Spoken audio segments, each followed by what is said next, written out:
Economic reform since 1991 या फिर अगर हम कहें new economic policy. Previous video में हमने डिस्कस किया था प्राइवेटाइजेशन क्या होता है and what are the need of privatisation. ठीक है, प्राइवेटाइजेशन का मतलब होता है पब्लिक सेक्टर जो अंडरटेकिंग्स है उसको गवर्नमेंट से कहां पे शिफ्ट कर दिया गया था, प्राइवेट सेक्टर की ओनरशिप में। और गवर्नमेंट ने प्राइवेटाइजेशन को करने के लिए टू टूल्स को यूज किया था, टू मेथड्स को गवर्नमेंट ने यूज किया था। फर्स्ट, फुल्ली ओन जो पब्लिक सेक्टर अंडरटेकिंग्स थी उसको किसको सेल कर दिया गया था, प्राइवेट सेक्टर को। और सेकंड मेथड जो यूज किया गया था जो मिक्स्ड एंटरप्राइज थे, मिक्स का मतलब होता है जिसमें private as well as public sector का पैसा लगा हुआ था। उसमें से गवर्नमेंट ने क्या किया था, अपनी जो इन्वेस्टमेंट है, अपनी जो ओनरशिप है उसको विड्रॉ कर लिया था। It means privatization to privatization, ये हमने प्रीवियस वीडियो में डिस्कस किया। So in this video we will discuss about the merit and demerit. It means क्या उसके गेन हुए, क्या उसके लॉस हुए प्राइवेटाइजेशन के। Let's start. फर्स्ट देखेंगे ऑब्वियस गेन। ऑब्वियस गेन का मतलब होता है कुछ बेनिफिट जो कि क्लियर कट दिख रहे हैं। ठीक है, वो जो कि सभी को पता है। फर्स्ट जो इसमें बेनिफिट हुआ, first supremacy of self interest. अब देखिए फर्स्ट ऑफ ऑल बात करते हैं सेल्फ इंटरेस्ट। सेल्फ इंटरेस्ट का मतलब होता है सिर्फ अपने बारे में सोचना, और सुपरमेसी का मतलब होता है प्रायोरिटी, सर्वोच्च, मतलब जिसको हम कहते हैं ना कि that is the higher. It means अगर हम गवर्नमेंट सेक्टर की बात करें तो गवर्नमेंट सेक्टर का जो पर्पस होता है वो क्या होता है, सोशल वेलफेयर। लेकिन प्राइवेट सेक्टर का पर्पस होता है सेल्फ इंटरेस्ट। इट मींस जो प्राइवेट सेक्टर है वो अपने बेनिफिट के लिए काम करता है। तो due to privatisation self interest over social interest. It means जब तक बिजनेस गवर्नमेंट के अंडर थे वहां पे इंपॉर्टेंस किसको दी जा रही थी, सोशल इंटरेस्ट को। इट मींस जो सोसाइटी है उसका बेनिफिट होना चाहिए, लोगों का वेलफेयर होना चाहिए। बट ड्यू टू प्राइवेटाइजेशन किसको इंपॉर्टेंस मिल गई, सेल्फ इंटरेस्ट को। इट मींस जो प्राइवेट सेक्टर अंडरटेकिंग है उन्होंने किसको importance the, self interest over social interest. It means social interest की बजाय किसको फर्स्ट प्रायोरिटी दी गई, सेल्फ इंटरेस्ट को। और जब पर्सन के खुद के बेनिफिट की बात आती है देन एंटरप्रेन्योर। एंटरप्रेन्योर का मतलब होता है ओनर्स, ठीक है, जो बिजनेसमैन थे। Entrepreneur work with 100% commitment. It means जब हमारे खुद के इंटरेस्ट की बात आएगी, खुद के बेनिफिट की जब बात आती है तो हम कैसे काम करते हैं, 100% कमिटमेंट के साथ। इट मींस फुल डेडिकेशन के साथ काम करते हैं। सेम वैसे ही जो प्राइवेट सेक्टर जो अंडरटेकिंग है उन्होंने भी किया, क्योंकि उनका पर्पस क्या था, सेल्फ इंटरेस्ट। तो ड्यू टू सेल्फ इंटरेस्ट जो भी एंटरप्रेन्योर थे उन्होंने कैसे काम किया, 100% डेडिकेशन के साथ। Efficiency become the condition for survival. Survival का मतलब होता है मार्केट में टिके रहना। ठीक है, मार्केट में स्टेबिलिटी उसको चाहिए। इट मींस अगर आप मार्केट में लॉन्ग टाइम तक सर्वाइव करना चाहते हो, लॉन्ग टाइम तक अगर आप काम करना चाहते हो तो you will do the work with efficiency. Efficiency का मतलब होता है कॉस्ट इफेक्टिव मैनर से काम करना। इट मींस अगर मुझे बिजनेस को लॉन्ग रन तक चलाना है तो मेरे बिजनेस में जो एफिशिएंसी होनी चाहिए।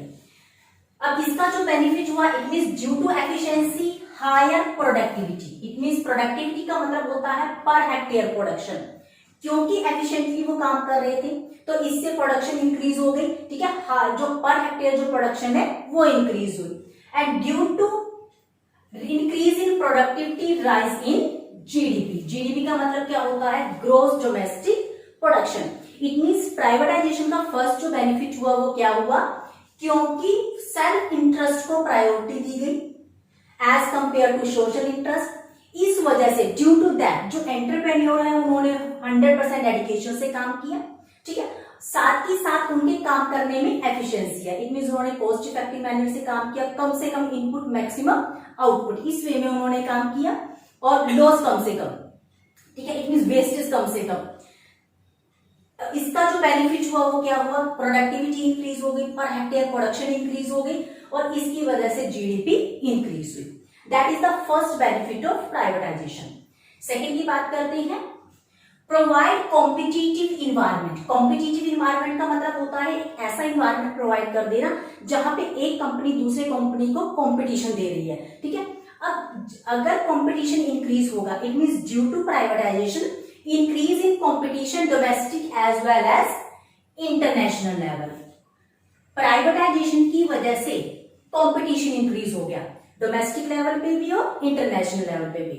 बिफोर प्राइवेटाइजेशन अगर हम बात करें तो इनवर्ड लुकिंग ट्रेड स्ट्रेटजी थी, जिसमें जो डोमेस्टिक अंडरटेकिंग्स थी उसको प्रोटेक्शन प्रोवाइड करने के लिए इंपोर्ट के ऊपर डिफरेंट टाइप के रिस्ट्रिक्शंस को लगाया गया था। ठीक है, और एमएनसीज तो एंटर कर ही नहीं सकती थी। तो इट मींस क्योंकि एमएनसीज नहीं थी, क्योंकि हम गुड्स को फॉरेन से इंपोर्ट नहीं कर पा रहे थे, तो कंपटीशन भी नहीं था। बट ड्यू टू प्राइवेटाइजेशन की वजह से क्या हुआ, नंबर ऑफ फर्म्स मार्केट में आ गए, इससे कंपटीशन इंक्रीज हो गया डोमेस्टिक लेवल पे भी और as well as international level पे भी। और कंपटीशन इंक्रीज होने से क्या बेनिफिट हुआ, अपग्रेडेशन एंड मॉडर्नाइजेशन। अपग्रेडेशन का मतलब होता है टेक्निक्स को अपग्रेड करना। इट मीन सपोज करो पहले हम ओल्ड टेक्निक्स को यूज कर रहे थे, ओल्ड मशीन्स हम यूज कर रहे थे, बट ड्यू टू प्राइवेटाइजेशन जो टेक्निक्स है वो हमें टाइम टू टाइम अपग्रेड करनी पड़ी। और साथ ही साथ मॉडर्नाइजेशन का मतलब होता है मॉडर्न तरीके से, इट मीन जो ट्रेंडिंग है उस वे में काम करना। अब अपग्रेडेशन एंड मॉडर्नाइजेशन की वजह से essential condition of growth and development. It means अगर आपको ग्रो करना है, ग्रो का मतलब अपने लेवल को इंक्रीज करना है। इट मीन सपोज करो now we are doing work at the district level, ठीक है, और we want to do work at state level, national level, international level. तो अगर हमें बिजनेस को ग्रो करना है, डेवलप करना है, तो जो आपका कॉम्पिटिटिव इन्वायरमेंट है, जो अपग्रेडेशन एंड मॉडर्नाइजेशन है, that is the essential requirement. It means अगर हम ग्रो करना चाहते हैं, अगर हम डेवलप करना चाहते हैं बिजनेस को, तो हमें टाइम टू टाइम अपग्रेडेशन भी करना पड़ेगा और मॉडर्नाइजेशन भी करना पड़ेगा। और अपग्रेडेशन एंड मॉडर्नाइजेशन का जो रीजन था वो क्या था, कॉम्पिटिशन, ठीक है, domestic as well as international level पे। एक बार फिर से देखेंगे, इट मींस जो प्राइवेटाइजेशन है, प्राइवेटाइजेशन का जो बेनिफिट हुआ वो क्या हुआ, कॉम्पिटिटिव इन्वायरमेंट मिल गया, कंपटीशन डोमेस्टिक लेवल पे भी और इंटरनेशनल लेवल पे भी। ड्यू टू कंपटीशन अपग्रेडेशन हुआ टेक्नोलॉजीज में, मॉडर्नाइजेशन हुआ, और जो ग्रोथ एंड डेवलपमेंट है उसके लिए कंडीशन हो गई है कि अगर हमें ग्रो करना है, अगर हमें डेवलप करना है बिजनेस को, तो हमें टाइम टू टाइम अपनी जो टेक्निक्स हैं, हमारे जो मेथड्स हैं, उसको अपग्रेड करना पड़ेगा, उसको मॉडर्नाइजेशन करना पड़ेगा। नेक्स्ट जो बेनिफिट हुआ that is diversification of production. ठीक है, डाइवर्सिफिकेशन का मतलब होता है डिफरेंट टाइप के product. Due to privatisation different type के जो प्रोडक्ट है वो मार्केट में लॉन्च हो गए, तो हायर प्रॉफिट को अर्न करने के लिए उसने बिजनेस को एक्सपेंड किया, ठीक है, बिजनेस के लेवल को इंक्रीज किया, साथ ही साथ डाइवर्सिफिकेशन का मतलब डिफरेंट टाइप के प्रोडक्ट। इट मीन सपोज करो अभी हम एक प्रोडक्ट में डील कर रहे हैं, लेकिन due to diversification different type के जो प्रोडक्ट है वो मार्केट में आ गए। इट मीन कस्टमर्स के लिए चॉइस इंक्रीज हो गई।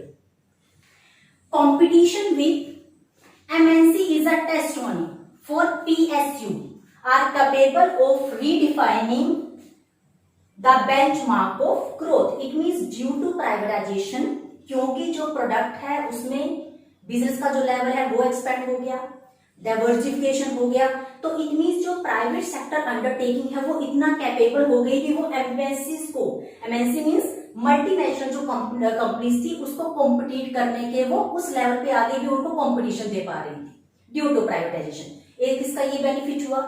नेक्स्ट जो बेनिफिट हुआ, प्रमोट कंज्यूमर सेफ्टी।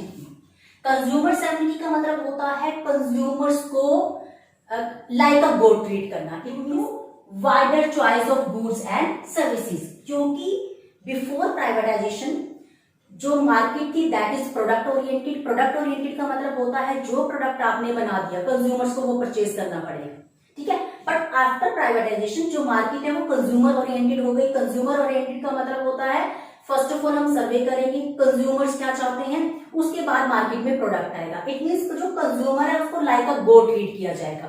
तो प्राइवेटाइजेशन की वजह से क्योंकि कंज्यूमर्स को इंपॉर्टेंस मिली, ठीक है, तो इसकी वजह से वाइडर चॉइस का मतलब होता है डिफरेंट टाइप के जो प्रोडक्ट है वो मार्केट में अवेलेबल हो गए।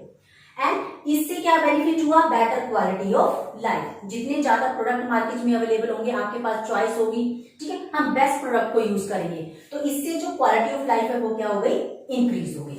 इट मींस कंज्यूमर को इंपॉर्टेंस देने की वजह से गुड्स एंड सर्विसेज की चॉइस इंक्रीज हुई और इसकी वजह से better quality of life increase हो गया। अगर हम इसकी डेफिनेशन की बात करें कि कंज्यूमर सेफ्टी होता क्या है, तो it means desire and need of consumer control the output of producer. It means producer क्या प्रोडक्शन करे that depend on the need and desire of consumer. It means consumer decide करेगा, consumer बताएगा भी उसको क्या चाहिए, उसके अकॉर्डिंग प्रोडक्शन होगी। तभी हम कहते हैं आज के टाइम पे जो मार्केट है that is consumer oriented. It means जो कंज्यूमर चाहेगा वही प्रोडक्ट मार्केट में आएगा। इसलिए फर्स्ट ऑफ ऑल मार्केट सर्वे होता है, कंज्यूमर्स की चॉइस, उससे रिलेटेड सर्वे होगा, उसके बाद जो है मार्केट में कोई प्रोडक्ट लॉन्च किया जाता है। Okay, so these are the benefit of private policy. कोई भी स्ट्रेटजी अगर हम ऑप्ट करते हैं, अगर उसके कुछ गेन होंगे, कुछ बेनिफिट्स होंगे, तो कुछ लॉस भी होंगे, कुछ उसकी डीमेरिट्स भी होंगी। अभी हमने बात की कि what are the merit of privatisation. It means privatisation की वजह से कुछ बेनिफिट हुए एज वेल एज कुछ डीमेरिट्स, कुछ लॉस भी हुए। Let's start with the losses of privatisation. First जो इसका लॉस हुआ, first social pattern of society get a setback. अब देखिए सोशल का जो सोशल पैटर्न है, या जिसको हम बोलते हैं socialistic pattern of society, it means वो पैटर्न जिसमें जो आम पब्लिक है, ठीक है, उसके इंटरेस्ट के बारे में ज्यादा से ज्यादा काम किया जाए। इट मींस फर्स्ट जो प्रायोरिटी है वो किसको दी जाए, सोशल इंटरेस्ट को। इट मींस सोसाइटी का वेलफेयर होना चाहिए। But due to privatisation socialistic जो पैटर्न था सोसाइटी का, उसको सबसे बड़ा लॉस हुआ। Reason behind that due to self interest, क्योंकि जो प्राइवेट सेक्टर है वो किस लिए काम करता है, सेल्फ इंटरेस्ट के लिए। सेल्फ इंटरेस्ट का मतलब अभी हमने डिस्कस किया था, सेल्फ इंटरेस्ट का मतलब होता है सिर्फ अपने बारे में सोचना। इट मींस मुझे ज्यादा से ज्यादा बेनिफिट हो, ठीक है, सोसाइटी को बेनिफिट हो या ना हो। तो प्राइवेट सेक्टर का जो पर्पस होता है वो क्या होता है, to maximise their profit. It means उनको ज्यादा से ज्यादा प्रॉफिट होना चाहिए, और वो प्रॉफिट अर्न करने के लिए सोशलिस्टिक जो पैटर्न है, या अगर हम कहें सोसाइटी के वेलफेयर को इग्नोर करते हैं। अब इसके पीछे जो रीजन था वो क्या था, public sector undertakings are sold off to the private sector entrepreneur. क्योंकि ड्यू टू प्राइवेटाइजेशन मैक्सिमम जो भी इंडस्ट्रीज थी गवर्नमेंट के अंडर, जो पब्लिक सेक्टर अंडरटेकिंग्स थी, उनको प्राइवेट सेक्टर को सेल कर दिया गया था। और इसके लिए गवर्नमेंट ने टू टूल्स को, टू वे को यूज किया था। एक तो जो फुल्ली ऑन गवर्नमेंट एंटरप्राइजेस थी, ठीक है, जिसमें 100% जो मनी थी गवर्नमेंट की लगी हुई थी, उसको प्राइवेट सेक्टर को सेल कर दिया।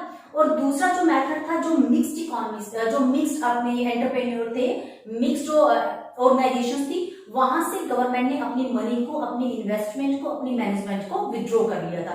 इट मींस वहां पे भी फुल्ली कंट्रोल किसका हो गया था, प्राइवेटाइजेशन का। इट मींस क्योंकि पब्लिक सेक्टर जो अंडरटेकिंग्स है उसको प्राइवेट सेक्टर को सेल कर दिया गया, इस वजह से सेल्फ इंटरेस्ट को प्रायोरिटी दी गई as compare to social interest. तो एक ये लॉस हुआ। इट मीन सोसाइटी का वेलफेयर जो है उसका जो लेवल है वो रिड्यूस हो गया इस वजह से।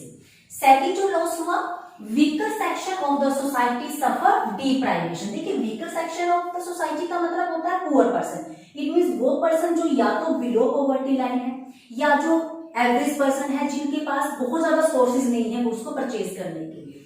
तो इट मींस उनको सबसे बड़ा लॉस हुआ। रीजन बिहाइंड दैट, क्योंकि जो प्राइवेटाइजेशन है, privatisation incurs the free play of market forces. जो प्राइवेटाइजेशन है वो किसको इंपॉर्टेंस देता है, मार्केट फोर्सेस को। और मार्केट फोर्सेस क्या है, demand and supply. It means market forces को फ्रीडम प्रोवाइड कर दी गई। इट मींस आप किसी भी गुड की डिमांड कर सकते हो, आप कुछ भी प्रोडक्शन कर सकते हो। इससे पहले क्या था, गवर्नमेंट जो भी प्रोडक्ट बनाती थी वही मार्केट में लॉन्च होता था और वही प्रोडक्ट आपको परचेज करना पड़ता था। बट ड्यू टू प्राइवेटाइजेशन, क्योंकि कंपटीशन इंक्रीज हो गया, ठीक है, तो हमने फ्रीडम प्रोवाइड कर दी डिमांड एंड सप्लाई को। इट मींस जो कंज्यूमर है वो कुछ भी डिमांड कर सकते हैं, जो प्रोड्यूसर है वो किसी भी चीज की प्रोडक्शन कर सकते हैं। इट मींस मार्केट फोर्सेस को फ्रीडम प्रोवाइड की गई। That's why who have mean to buy, किन गुड्स की प्रोडक्शन हुई, उन पर्संस के लिए गुड्स बनाई गई जिनके पास सोर्सेज थे। मींस का मतलब होता है सोर्सेज। अगर आप अफोर्ड कर पा रहे हो, आपके पास पैसा है, तो इट मींस आप डिमांड कर रहे हो, तो उन्हीं गुड्स की प्रोडक्शन होगी जिसकी डिमांड थी। तो it means increase in the demand for richer section, क्योंकि जो रिच पर्सन होते हैं उनके पास मनी थी, तो वो डिमांड बहुत ज्यादा कर रहे थे। तो किन गुड्स की प्रोडक्शन शुरू हो गई, जिसको रिचर हायर जो सेक्शन होता है सोसाइटी का वो डिमांड कर रहा था। राइज इन प्राइस, और जब डिमांड इंक्रीज होती है तो उससे क्या इंक्रीज हो गए, प्राइस इंक्रीज हो गए। And poor section of the society suffer, तो इसका जो लॉस है वो किसको हुआ, poor section of the society का, जो पुअर पर्सन थे। Reason behind that, first of all तो जो गुड्स है वो किसके लिए बनाई जा रही थी, रिचर सेक्शन के लिए, ठीक है। और रिच सेक्शन जो रिचर सेक्शन जो सोसाइटी होती है वो कैसी गुड्स की डिमांड करता है, हाई क्वालिटी, जिनका प्राइस भी हाई होगा। लेकिन जो पुअर पर्सन है वो उन गुड्स को अफोर्ड नहीं कर पा रहे थे, तो इसका जो लॉस हुआ वो किसको हुआ, poor section of the society का। Okay, that's all about the demerit of privatisation. It means privatisation की वजह से बेनिफिट बहुत हुए, ठीक है, प्राइवेटाइजेशन की वजह से कंपटीशन इंक्रीज हुआ domestic as well as international level पे, वाइडर चॉइस हो गई, ठीक है, डिफरेंट टाइप की जो प्रोडक्ट है वो मार्केट में आ गई, कंज्यूमर की चॉइस इंक्रीज होने से उनका लिविंग स्टैंडर्ड अप हुआ, कंपटीशन बढ़ा तो एफिशिएंसी आई, ठीक है, और जो प्रोडक्ट है उसकी क्वालिटी भी इंप्रूव हुए एज वेल एज उसके कुछ डीमेरिट भी हुए। That's all about privatisation. Privatisation होता क्या है, what are the need of privatisation, इसके मेरिट क्या है और डीमेरिट क्या है। In the next video, we will discuss about globalization, and globalization, that is the third component of new economic policy. New economic policy को 3 parts में divide किया गया था। इनमें उसके मेनली 3 कंपोनेंट हैं। फर्स्ट अपना liberalisation, second privatisation and third that is globalisation. तो नेक्स्ट वीडियो में we will discuss globalisation, its merit and demerit. Till then keep watching the video, clear your doubts. Thank you dear students, thank you so much.